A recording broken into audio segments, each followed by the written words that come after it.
An opinion from a witch. A witch refuses to allow her/himself to be corrupted by the great guilt neuroses which have been foisted on humanity in the name of the divine, thus freeing the self of the slavery of the mind.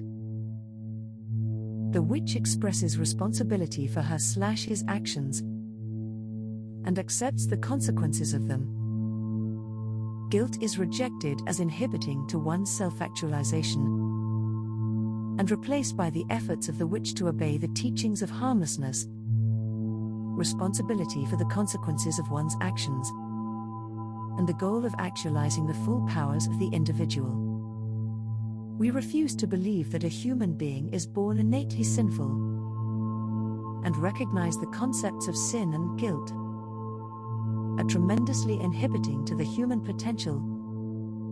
The consequences of the law of cause and effect, called karma by some, are not punishment, but the recurrences of situations and their effects because the individual has not gained the wisdom needed to handle or avoid such situations.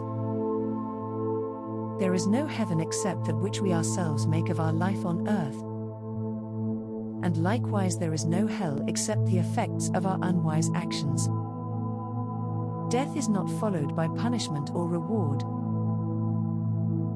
but by life and the continuing evolution of the human potential. One cannot damn the divine in oneself. One can, however, cut oneself off from it through the rejection of wisdom and a refusal to strive for self-realization.